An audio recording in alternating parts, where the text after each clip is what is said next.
Madam Speaker, it's clear that this government is terminating the child and youth teams which implement these programs, and that there was no evaluation or rationale for doing so, Madam Speaker. They were assigned to provide services to a cluster of schools and communities in a given region. They work closely with the schools and service members of school-based student service teams. They provide a full range of services within the school setting and within the community context. To me, Madam Speaker, it was a jaw-dropping decision this government is effectively terminating the child and youth teams in this province in order to send team members employed by the school districts into the classroom. This will fragment, silo, and reduce mental health services and supports to children and youth, returning to the bad old days of fragmented services, Madam Speaker. So my question is, how can the Minister of Mental Health and Addiction possibly support this regressive decision to cut the child and youth teams? I recognize the Minister responsible for mental health and addictions. Thank you, Madam Speaker.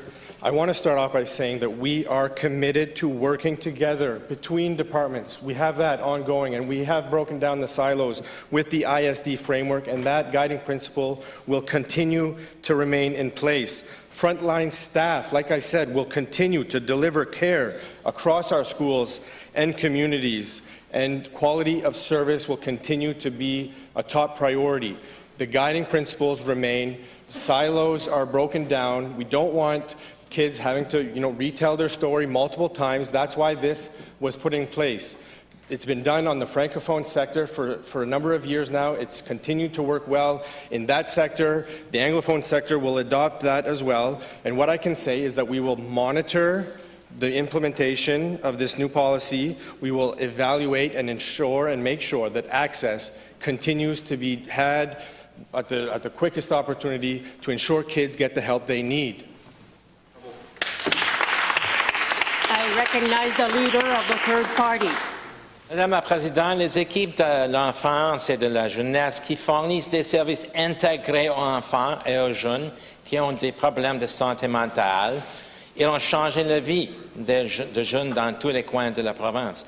La ministre de l'Éducation n'a fourni aucune preuve justifiant la suppression des équipes enfance et jeunesse. Elle n'a pas non plus justifié le retour au système fragmenté de prestations de services qui existait dans le passé. Je ne veux pas qu'elle répète qu'elle veut se concentrer sur la salle de la classe. Je veux qu'elle concentre sa réponse sur la santé mentale des élèves. Comment son plan améliorera-t-il le bien-être des élèves qui luttent contre la pauvreté, la maladie mentale et le système judiciaire? La réponse du ministre responsable de la santé mentale et du traitement des dépendances. Je reconnais la ministre de l'Éducation et du Développement de la petite enfance. Merci, Madame la Présidente. Puis oui, encore une fois, je vais réitérer le fait que nous voulons les ressources près des jeunes. Quand un jeune a de la difficulté, soit au niveau de la santé mentale ou de la détresse psychologique, peu importe, il va se tourner vers les personnes qui sont autour de lui ou elle. C'est ce qu'on veut.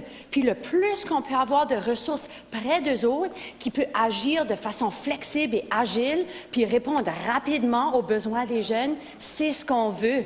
Ça fait qu'encore une fois, on va suivre le modèle qui fonctionne bien du côté francophone pour ramener les ressources autour des jeunes. Parce que c'est ce qu'on veut, c'est ce qu'on a entendu, que les personnels enseignants veulent, c'est ce que les parents veulent, puis c'est ce que les jeunes demandent. Ça fait, c'est ce que notre gouvernement allons faire. Merci.